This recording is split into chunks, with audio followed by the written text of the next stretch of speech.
At 19, your emotional impulses are not mature enough to embark on a meaningful love adventure, no matter the course you are pursuing at university. Yet, the titillating allures of university romance are so overpowering. If you enter any university campus today, you might think sex is a compulsory subject taught every semester, and students as young as 17, 18, 19 are doing such a bad job with that. Last week, a 19-year-old student at the Winneba campus of University of Education allegedly committed suicide when he found out his girlfriend was cheating.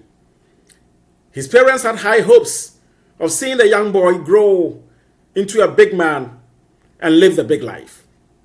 They thought their son had big dreams, big enough to make their investment in him count.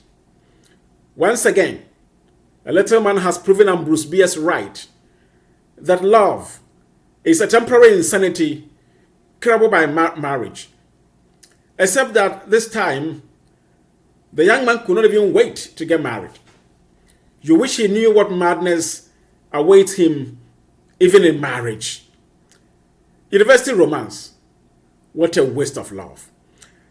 This is Tissues of the Issues, your favorite YouTube channel. To be part of this journey, please click on the button for notification, like the channel, give us a comment, and most importantly, subscribe to our channel. Our topic for today, university romance. What a waste of love.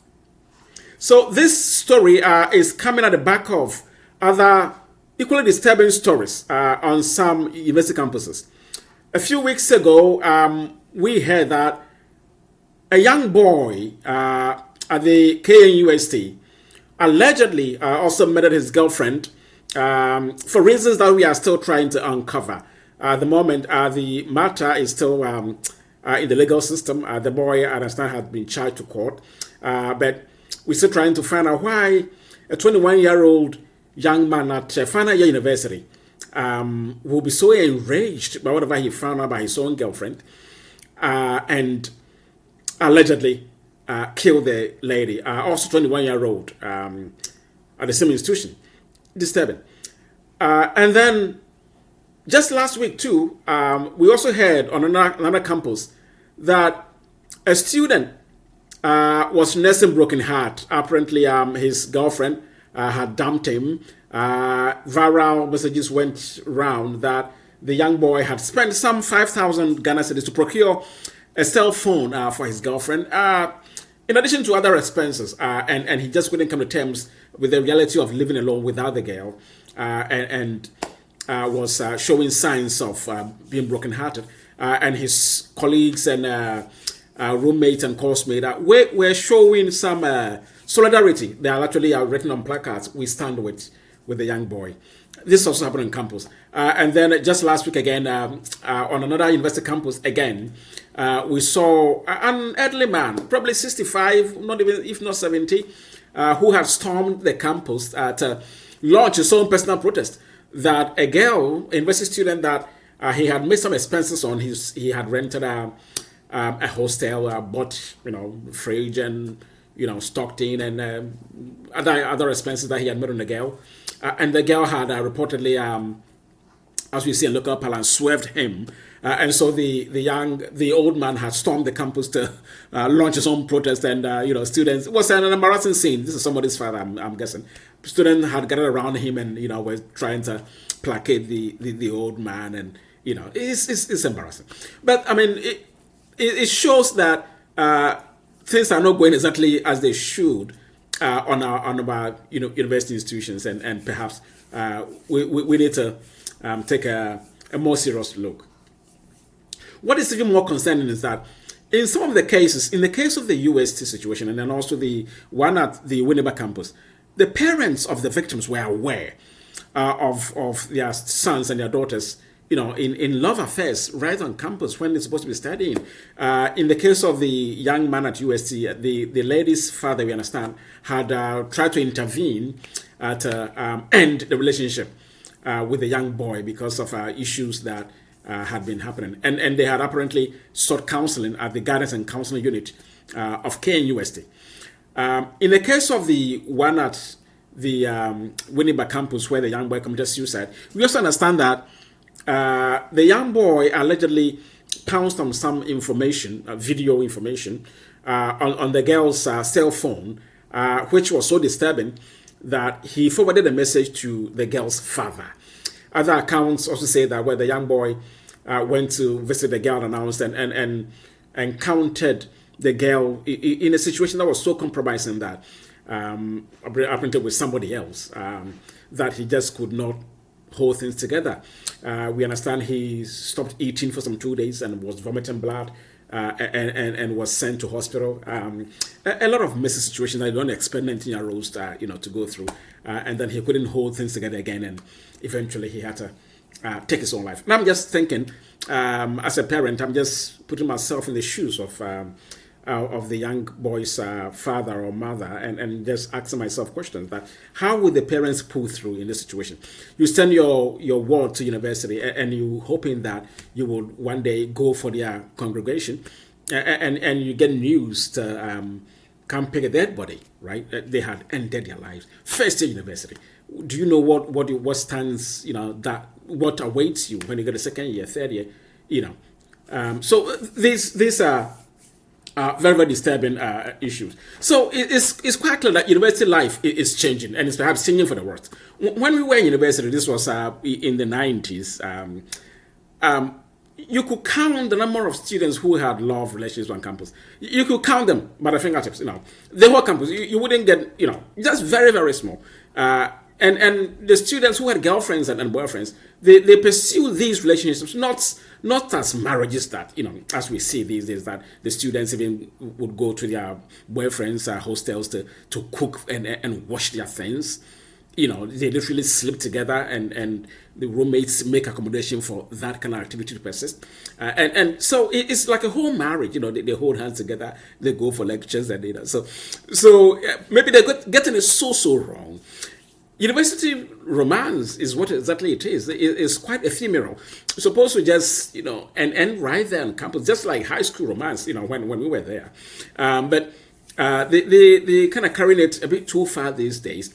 Very, very few of these relationships travel beyond the walls of university. So in my circle of friends, I could count the number of people who got closer to marriage. None of them even actually was able to, get their relationship to end in marriage. Just about one or two got quite close to getting married. Because once you leave university, the world is open to you. There are too many options for you. You might even leave the country, travel abroad, or you meet somebody else that you might like better. So for a 19-year-old, and he was just in his first 3 months on campus, and you fall so much deeply in love with somebody, to compel you to and things like that. I think it's quite concerning.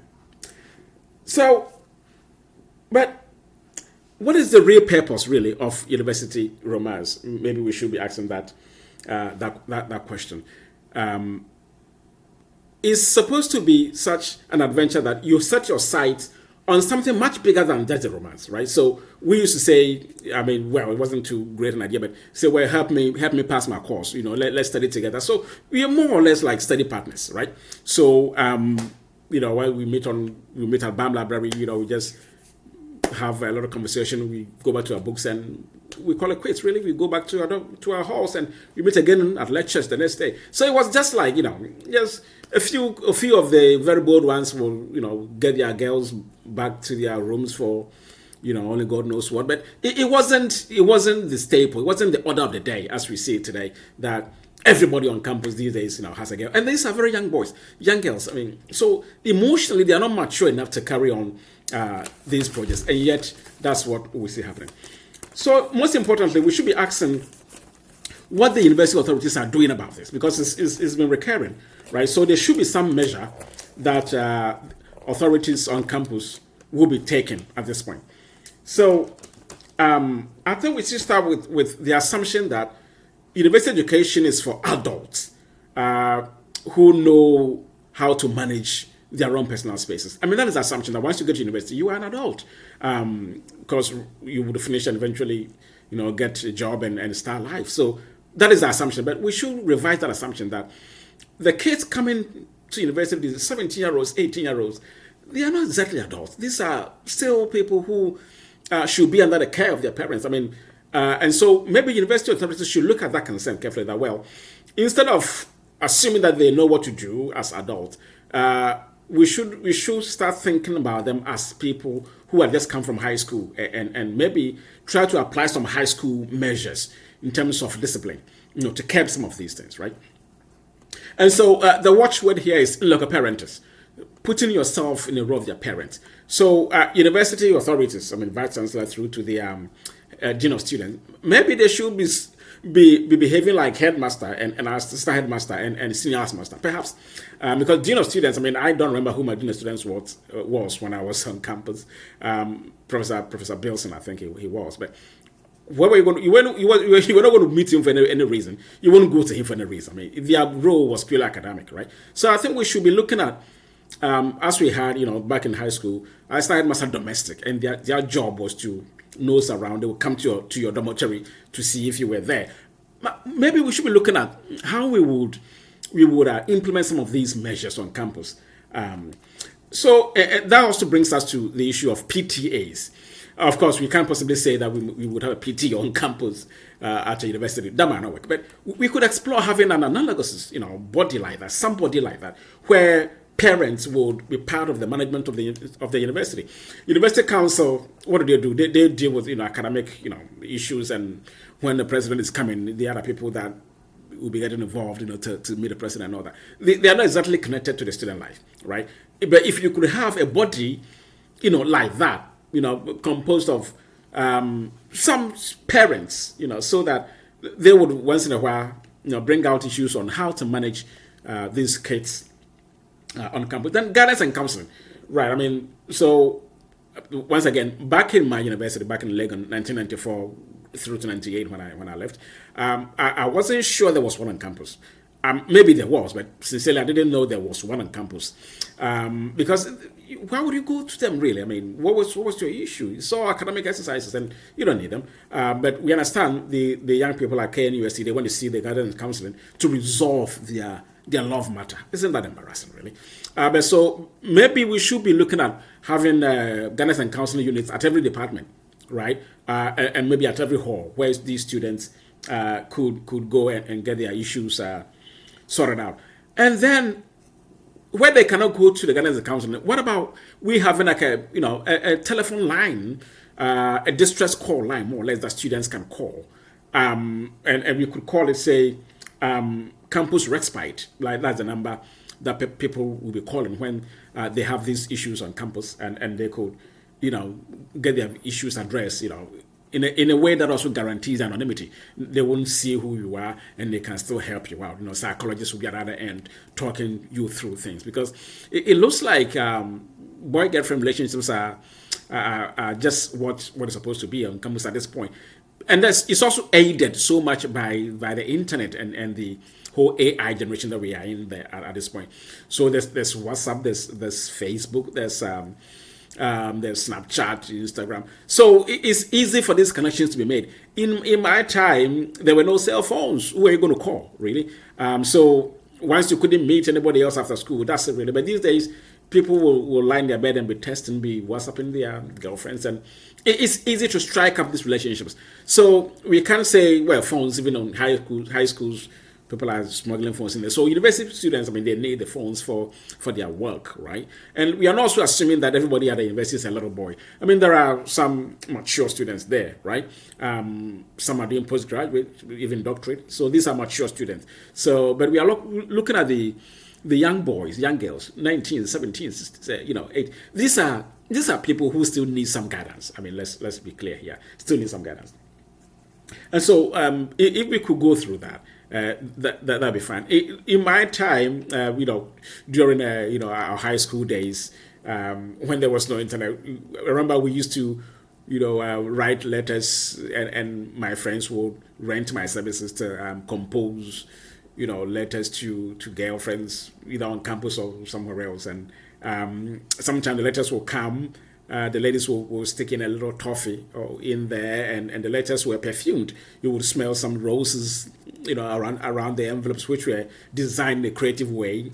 They would scribble the letters too on some paper handkerchiefs that were so creatively done, and that was just the byproducts of the exuberance of high school culture, right? And at university, it continued there. People would just make fun of, and it wasn't something that people did, really. I mean, it wasn't a normal thing to have a girlfriend on campus in my time. That's what I'm trying to say. But these days, I think it's more or less a staple there. So the management should be more intentional, even because these kids they are still really, really young people, and so the university community should be looking at things, in a good way. So now we come to the verdict of this presentation. And as you would have noticed, on this channel, we just do a 10 minutes video presentation of our newspaper articles. So we have a column in a paper that we write every week. And so we just do a synopsis of the article that we've done in the paper on this channel. Say 10-15 minutes just to give another alternative to those who wouldn't be able to access the paper. So that's what we do on this channel. And so by way of that, we also deliver a verdict of the arguments that we've proffered. And so this is our verdict for this particular edition, really. What we are saying is that university education is not exactly supposed to give you a vocation, right? So that's why you would go to university, pick up a program. You're doing, say, medicine, but as part of the training that you would receive, you're supposed to do African studies too, right? So you get to pick up a course, something in the African studies area, because university education is supposed to make you malleable, so that once you leave the university walls, you're not just, some creature who are just taking a discipline in, say, psychology or sociology or English or computer science, and that's all you can do. No, you're good for every other thing. So if somebody could do a program in, say, biology or zoology and could end up working in a bank, right? Because we assume that you've been educated and become a well-rounded individual, able to function everywhere. Okay, so that is what university education is supposed to mean. And so once you leave, we are hopeful that, or even while you are still in school, we think that you are able to manage your own personal spaces. Okay, and if you're able to manage your personal spaces, if your girlfriend leaves you, the first thing that hits your mind is not going to commit suicide, because you've developed that emotional resourcefulness, that emotional intelligence to deal with some of these things. So that's what university education is supposed to do, and we should continue and do it even better, right? And then again, more importantly, anybody who contemplates suicide, exhibits suicidal ideations, betrays a certain lack of good training somewhere, right? So this guy has only been on campus for 4 months. So there's nothing to say about blaming the university community. I mean, he's barely a student, right? FUE. He's still trying to get things through. So, but we need to understand, where has it come from, and what training, has he received, where it's coming from, and what training has he received even on campus. Okay, because if things had shipped out quite well, this individual would not be thinking that way. And then once you're not that rounded, you're not been emotionally, cultivated to be mature enough. Even if he finishes university, such an individual would not make a good manager. He would not make a good husband. He would not make a good civil servant. He wouldn't make a good politician, because he hasn't learned many things. He just has skimmed through the university and has not accumulated the different strands of knowledge that he needs to be a complete human being. And so we should be looking at how we can curb this matter. And even most importantly, right, let's not wait until a parent takes a university to court, sues a university for not taking care of their child, right? Because once they enter university, it's assumed that they're under the care of university heads, right? So there's a whole institution there, and somebody heads the institution, supposed to manage these students, but we understand that things are not as they seem, and it's a difficult undertaking. So let's look at the university culture very well not wait until something terrible happens again. We can't afford to have another young life going down. That would be one too many. Once again, this has been your favorite channel, Teachers of the Issues. Follow us by clicking on the button for notification. You can also leave us a comment so we know what you think. Like the channel, and most importantly, subscribe. Thank you very much. My name, once again, is Kwesi Teria Benjamin. I will come your way next week with another exciting edition. So this edition is University Romance. What a waste of love. Thank you.